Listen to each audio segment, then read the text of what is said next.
Hi, my name is Craig Sebenik. I am an infrastructure engineer at a company called Matterport. It's very small. It's about 40 people, 50 people. And unless you're in real estate, you probably have not heard about it, but I will talk about that more in a second. So since this is real early and you have enough time to jump somewhere else, I'll give you a couple of quick caveats. First, this is not production. There is nothing in here that touches production. This is all completely out of band for the moment. And I'll talk about why that is. Limited set of apps, meaning one. We have a total of 10, so it's 10%, so it's not horrible, but I will touch briefly on why it's only one. One is more critical than the rest. This is extremely rough. No, it's ugly. There are pieces of here that I wish that were very, very different than they are, and I will talk about what I would like to do differently. It's slightly over-designed. And most of this over-design is so that it works with our current infrastructure. The goal wasn't to redo everything and have a completely revolutionary thing, but evolutionary. As a result, some of the stuff has to work with the current things that are working, for lack of a better word of working. Now, who am I? Slightly shameless plug, but this is my book. If you have seen this book and you have downloaded the early release copies, I apologize. The early release was extremely rough. There were typos like you would not believe. Anybody who's seen me in IRC knows that I typo like crazy. So this has gone out to editorial. It should be available for print purchase in 2 months.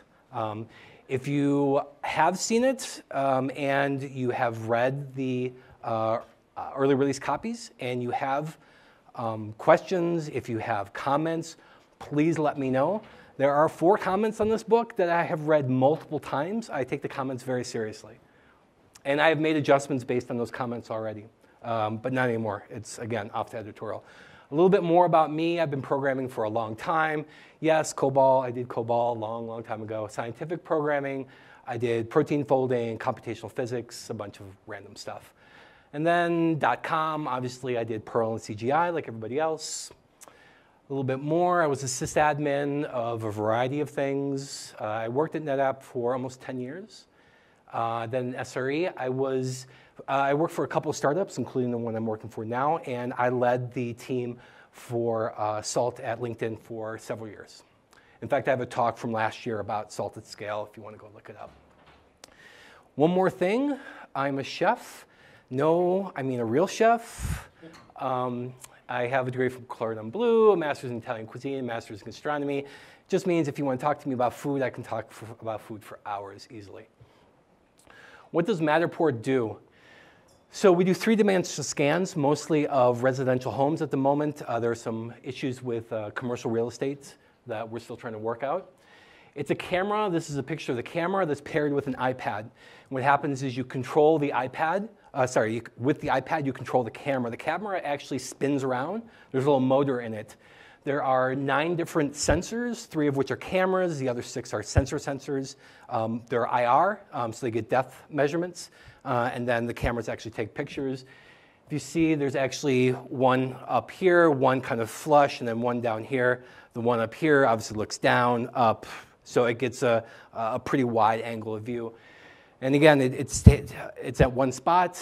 It rotates 60 degrees, takes a bunch of scans, rotates, et cetera, et cetera. All this is coordinated with the iPad. And the reason all this is important, it's a fair amount of data. Again, it's both the pictures and all the IR measurements. And it's all uploaded with the iPad. It uploads to us, and then we process this data, and then we have a realistic view with HDR photography of the 3-dimensional space, and then we have a bunch of depth measurements as well. And then accompanying all this, there is a website to manage the models and whether you want to make it public, et cetera, a bunch of pieces. All of this coordinates into about, like I said, 10 applications that I have to manage. Our stack, we are all AWS. We use GitHub, and we are just migrating to GitHub Enterprise. Most everything is Python. We have the main app is C++. This is all what we call the vision code. This is the one that processes all this data. We now have Buildbot, and we've had it for quite a while. Salt, obviously, in Jira.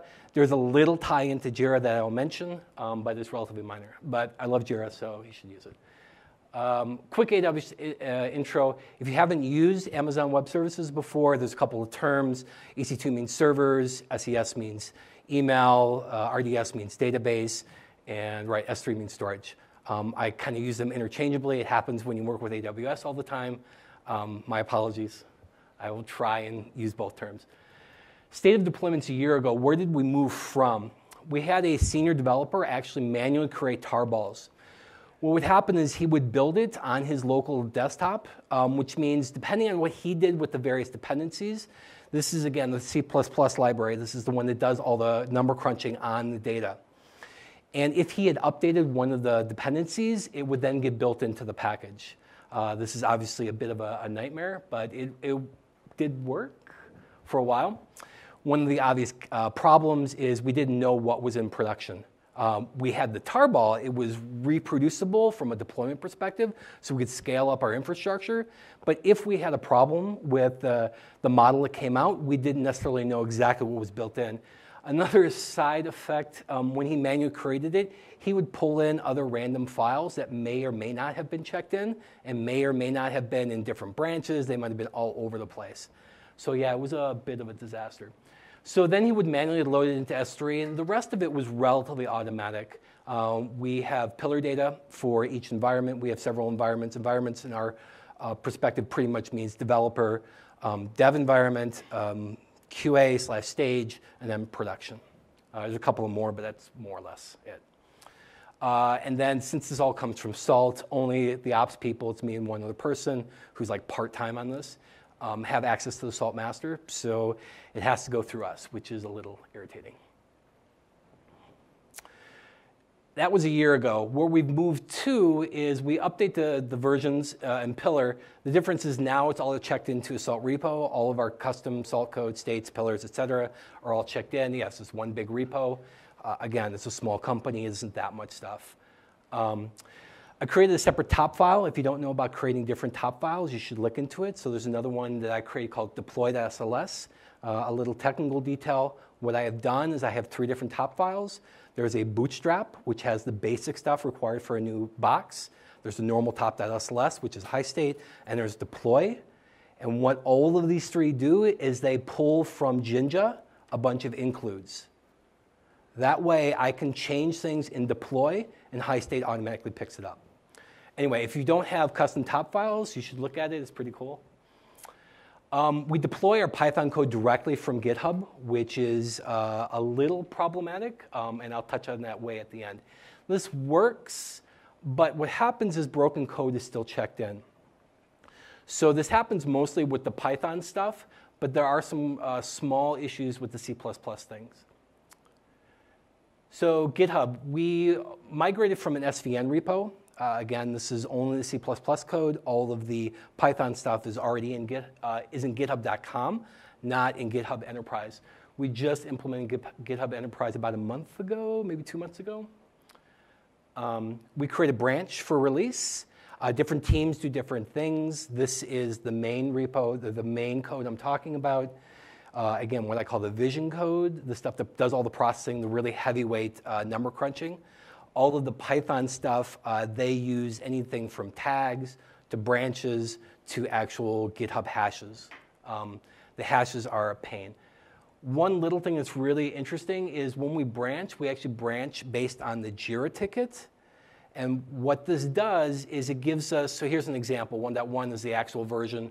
160 is the Jira number. And then 8350, it's a holdover from SVN. They like the idea that SVN has a count of the number of check-ins since beginning. So they kind of re-implemented that with Git. It works for them. I have other things to worry about, so I let it slide. The migration to the other code is going slow. So back to the Jira thing, what this gets us is one of the problems I mentioned earlier is when we see a problem with the models that are generated, so after it goes through all the number crunching, and we see a problem, we know which tarball it is, but we don't know how that tarball relates back to the source control. That time it was SVN, now it's Git. So the number gets us not only the branch, the specific branch, but it also gives us the list of tests. What happens is when the release ticket is created, we call them release tickets. When this specific ticket is created, all the tests the QA has to run are all linked against it. So now we know, what tests passed and which tests were possibly missed for this particular release. So it's all about visibility into exactly what's there and what led to the fact that it's there. Testing, building, et cetera. Buildbot, quick introduction. Right now it's at 8.10. We are running 8.8.1, I believe. It's all in Python.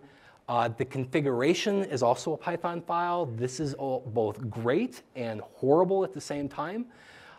In my experience, this meant getting off the ground was a little bit hard because there are a bunch of different pieces. You have to know what all these pieces are.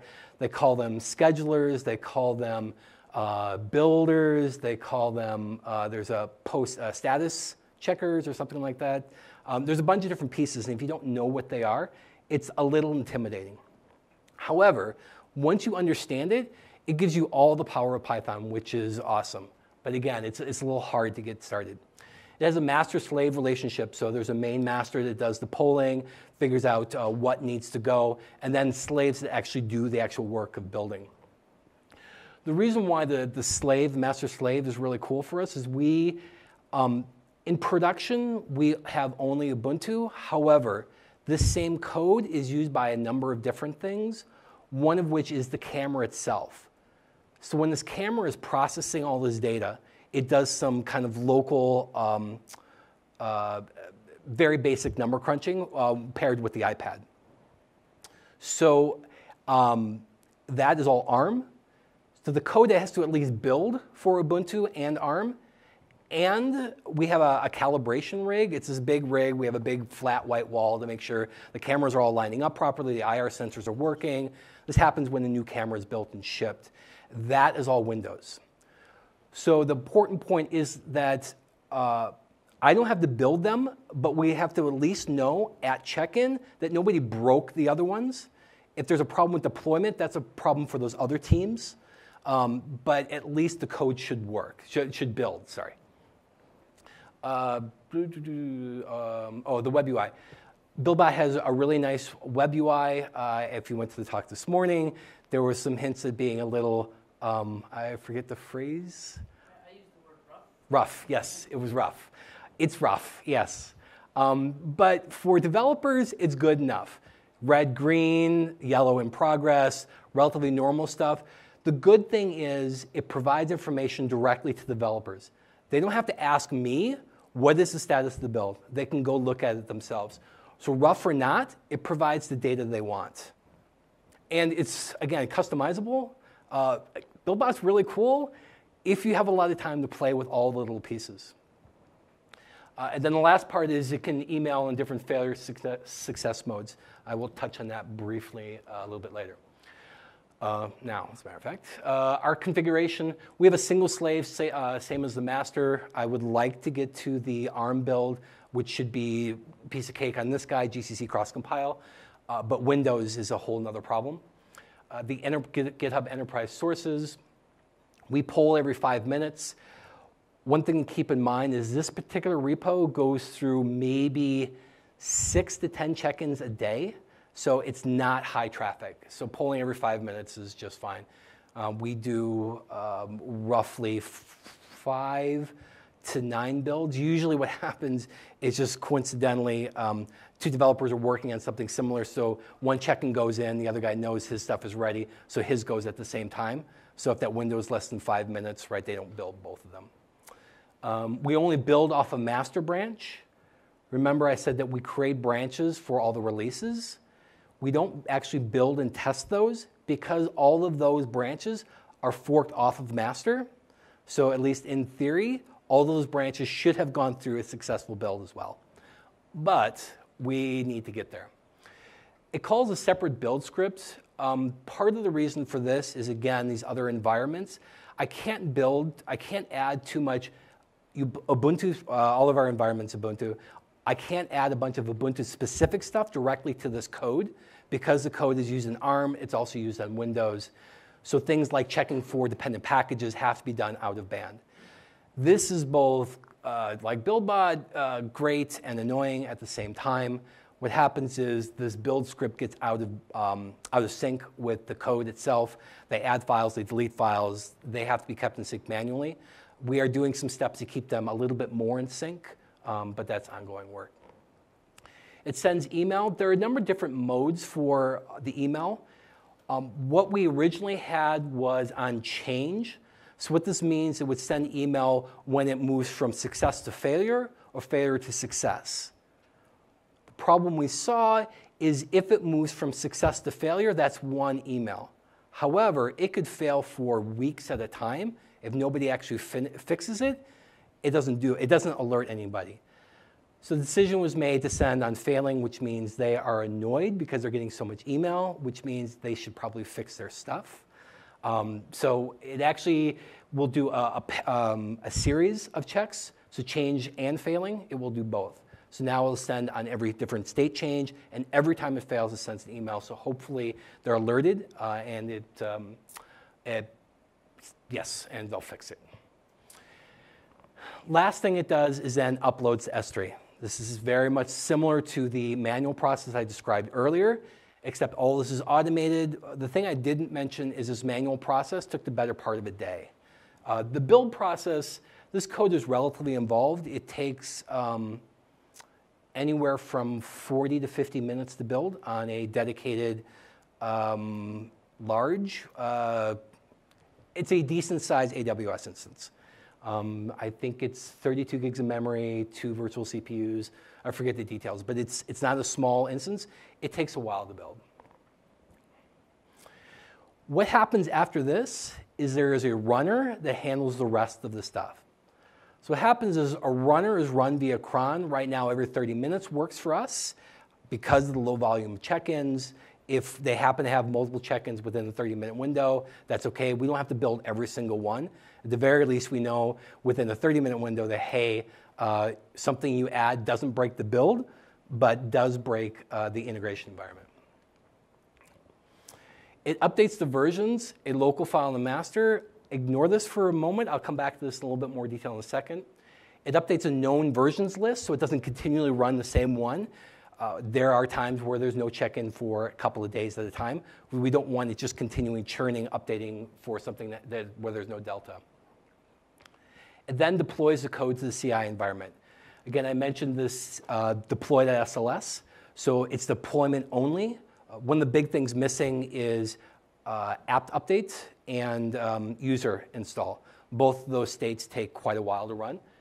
Deploy for a small check-in, for a small change takes about 5 minutes. A high state takes about 20. So having it just do a deployment was advantageous for us. And then it actually starts the test. Again, I'll talk about these more in a little more detail. The version. So what happens is the runner will talk to S3 and get the most recent version of the file. We have directories for each different build artifact. So there's a directory specifically for this particular deployable. If the version is known, if it's in the set of all the versions I've deployed before, it stops. If it hasn't seen this version, then it updates this known list and then proceeds. The version data actually comes from external pillar. This version data, the version data for deploy, comes from external pillar. However, the version for this piece of code comes from the S3 LS. Again, I'll talk about this in a second. The non-built code, I said there's 10 different applications. This is the vision, the big number crunching one. That one's built. That one changes. Everything else, it grabs those versions from our staging environment. So that means currently in our CI environment, the only delta is this number crunching one, which is relatively heavyweight. It takes a long time to build, it takes a long time to test. So what's the deal with this external pillar? So the runner updates this file with the new versions of just this one application. And then the pillar reads this file. And I'll touch on that. The reason why we don't have the pillar external pillar talk directly to S3 that is not a fast command. That can take on the order of 20 or 30 seconds to return. So if you run that through an external pillar, now every single command I run through Salt has to go through that. So this was a relatively ugly and hacky way of getting very little overhead on the external pillar. I do have some better ideas, which I will talk about. If you're familiar with external pillars, one thing to keep in mind, if you're not familiar with external pillars, something to keep in mind is it merges it into the tree. It doesn't replace everything. The advantage of this, there is a top-level tag key, that we just call versions, and then we have a different subkey for every application. So we update just that subkey. All the rest of them can be pulled from the normal pillar data. So why these two version steps? Again, we manage all the versions today with static files, static pillar files. I mentioned way at the beginning that all of our Salt data is checked into a repo that only, more or less, myself and one other person have access to. At the very least, they can't update the Salt master. So any changes, this was an easy way to kind of work around an existing system. One of the things I mentioned at the beginning, one of the caveats was I didn't want to break what was currently working. As broken as it may be, it does work. This out-of-band process has minimal impact. Again, this external pillar slowing it down was a major concern of mine. Everything else, while it might not be great, it might not be perfect, it works, and I didn't want to break it. There's a longer-term project to migrate all these versions data to an external data source. So we pull all the data out of these static pillar files and into a database. RDS, again, is the Amazon name for a database. But then I want to increase the use of external pillars. So while the data store has moved from static files into a database, the way Salt accesses it is still through the pillar system. So that means the whole rest of the thing, all of my states that depend on all these pillars being in specific, all these versions being in specific locations within the pillar data, none of that changes. So this was just to update the versions. The rest of it is relatively straightforward. We update the CI environment. Again, there's a custom top file deploy.sls. Currently, we don't check to make sure this works. That's OK. I will touch on why that's OK. Reason is deployments break all the time for all kinds of random stuff. Developers will change dependencies within their package dependencies within their code. For example, something that just happened is Django. If you're not familiar with Django, there is a main script called manage.py, and you give it a bunch of targets. That used to be called prod. It used to be manage.py prod, and that would do a bunch of configuration. That is now called production. They thought it was a minor change. Unfortunately, I have that within all my states. So things like that break. So that's why I don't actually check this stuff at the moment, because there's too many other things I need to fix first. Devs change things around. That said, I need to at least report when these things break to me, so I can make keeping the CI environment stable a top priority. Right now, I just kind of check on it once in a while. The tests, again, this is still within the runner. The runner updates the versions. The external pillar grabs that and merges that with the rest of the pillar data. But then the runner calls deploy.sls, and then the runner calls a script on a completely separate system that runs a model through. In this context, the model means essentially camera data. It's kind of like we faked a camera spinning around once. I didn't mention, you set up the camera in one spot, it scans, it has limited depth, so it won't see the whole room. Then you move it over, scan it again, et cetera, et cetera. A room this size would probably be somewhere between 6 and 10 scans. So a whole house is somewhere between 20 and 100. We have models that range upwards of definitely north of 300. I think there are some that are north of 500. So it's a whole lot of data. But we just push one model through. A single model takes roughly 20 minutes to parse and to process. There are no checks on success or failure. It would be simple to add reporting. It's on the list. If any of you ever worked in a startup, you know that the list gets longer. It never gets shorter. So what happens is I actually manually check every day or so when I feel like it. Hey, is this still working? So if nobody's getting reports on what's failing, if they can't see it except for me, what is the point? There's no end-to-end checks. There's lots of failures we still see at build time. Just putting Buildbot in was a huge win. Again, the web interface that Buildbot provides, and the email it sends, provides data to at least developers saying, hey, at least the build didn't work. We still have not integrated unit tests. Their unit tests require a fair amount of data that the build server needs to download. They adjust those tests every once in a while. Those tests are currently out of band from the main code repo. Just like the build scripts, keeping them in sync is a little bit of a problem. And we currently don't have a way to keep them in sync. This isn't a hard problem, just haven't got to it. And again, I mentioned the Windows and ARM builds are high on the list. What this does give us, even in this primitive state, is we have a history of when things failed. So while this isn't great in that it doesn't give information to the people who would actually make changes, i.e. the developers, when something does break, we can go look at all these models and say, hey, when did this start failing? And then we have a better idea of what actually broke. Lots more to do. Future, there's lots of future slides. Like I said, build bad data into RDS. Unit tests, we want to run the unit tests actually within Buildbot. I don't know how long they take for that code. The Python code's all relatively fast, what limited tests they have.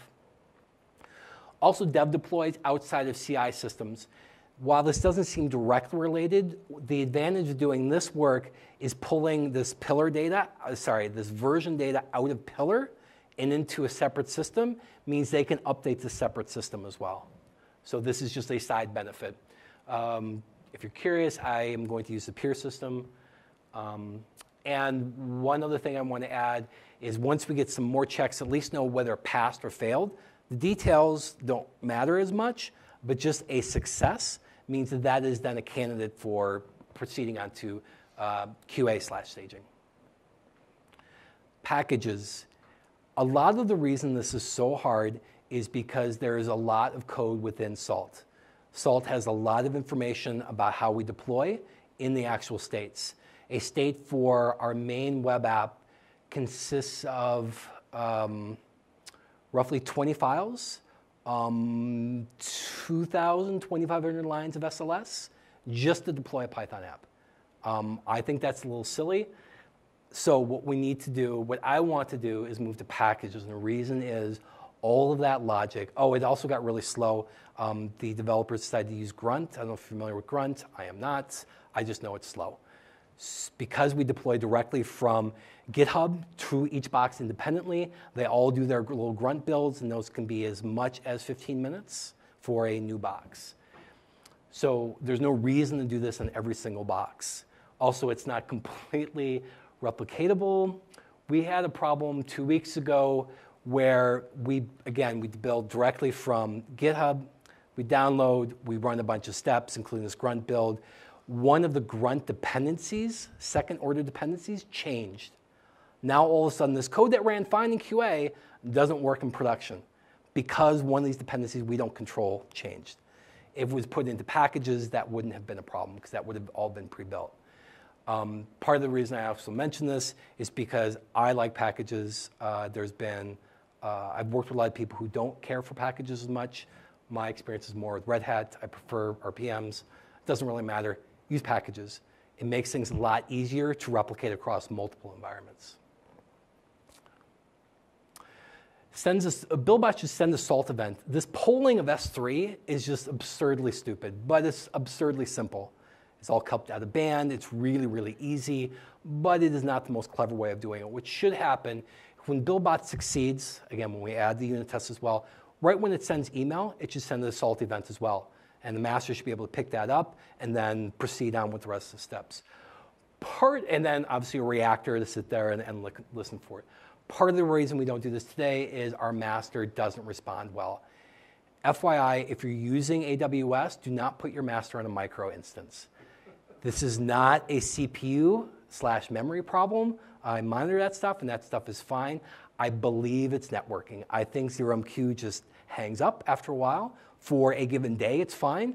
Every morning, first thing I do, test ping on every single host. That wakes them all up. I have to do it 3 or 4 times, and then it's fine for, like I said, roughly a day. So I need to move to a medium, which, again, if you're not familiar with AWS, not only is the CPU and memory different based on the size of your VM instance, but also the type of networking. What exactly that means, I have no idea. All I know is it says low networking for a micro instance. And again, CPU and memory, not the problem. I don't know what it is. That was the next step. So today, I can't depend on the master actually being able to communicate to all the minions, which is why it's kind of done on the band at the moment. Obviously, this means no more polling, which would be fantastic. We'll need to queue messages, which is something we don't have to do today. The thing I want to avoid is what happens when 5 things come in. How does this work? 5 things come in, and if there's a current test running, I don't want to just ignore the last one. I want at least the last one to run. In the case where it's 11 o'clock at night, and the CI environment isn't going to be used anyway, so I might as well run a couple of more. That means queuing these up and not just dropping them on the floor. And still more. More apps to be built. Again, I mentioned this issue with the Django app. Even a simple Python app, even if all you do is tar it up, it is well worth it to put in this intermediate step of building. You can add more logic later. You can add integration, unit tests. You can add whatever you want. But add a build step. Again, even if it's just a simple tar image, it's well worth the effort. Initially, there was some opposition from the Python teams. This changed with this whole grunt thing, and now it takes 20 minutes to deploy to production to a new host. So they're not quite as opposed as they used to be. Move to run it and not cron. If you're not familiar with run it is, quote, much better than cron. Personal opinion, take it for what it's worth. And multiple levels of tests. Again, this simple model, takes about 30 minutes. However, there are edge cases we don't expose with what we'll call a one sweep. Again, the camera spins here, it spins around once. You move the camera, it's another one. And if you have 200 of those sweeps, it's a very different case than what we call a single sweep. So a one thing model versus a 200. Also, running the same test a couple of times would be nice. The process in the vision code is stochastic in nature, which means you run the same thing twice. You don't get the exact same result. We should at least monitor what the delta is and what that means. One last thing, we're hiring, and we're hiring specifically for a Salt person. So if you're interested, please let me know. Obviously, we work with all the stuff I just mentioned and a lot more things that I did not mention. And because it's a startup, there's a lot of room for you to do your own little thing. Thanks. Twitter's right there. IRC, I am kind of hit and miss on Pound Salt. Some days I'm really active, some days not so much because I have all these other things I want to do. GitHub. Oh, Twitter, if you subscribe to me, about the only thing you'll see right now is me complaining about Caltrain a lot. That's about it. All right, any questions? Yes? Seems like you're doing a lot of polling based on time rather than based on results. And so, like, instead of you're polling your GitHub every 5 minutes rather than just making that a post commitment. So the question is, why don't we do a lot more action-based stuff rather than just polling out of band? The polling on GitHub specifically is a feature within Buildbot. So that's just one of the ways Buildbot works. I'm not sure if there's a way to send a command to it. You can, via the web interface, you can initiate an out-of-band build. So I assume there would be, but that is the kind of default case. For the other cases, yes, we want to move away from polling. But for Buildbot specifically, the polling works fine. And until we get much bigger, it's really not an issue for us. Again, 6 to 10 check-ins a day, it's not a big deal. Any other questions? Yes? I stepped in like 5 minutes. Yeah, it's no problem. All the way across the building. How did you choose Buildbot over any of the other CI? Good question. Why did we choose Buildbot over Jenkins / ... The biggest reason is because we were trying to solve a very specific problem when we first implemented it. We were not trying to create a CI environment. We were trying to stop this manual building of this most important part of our entire stack, and nobody knew what was in it. Nobody knew how to replicate it. Turns out that engineer, that lead engineer who built all that up, he has since left. So if we didn't have Buildbot, we would have been in a very nasty situation. So we chose Buildbot specifically because we were trying to solve a very specific problem, and that was building this one piece of code, and that was it.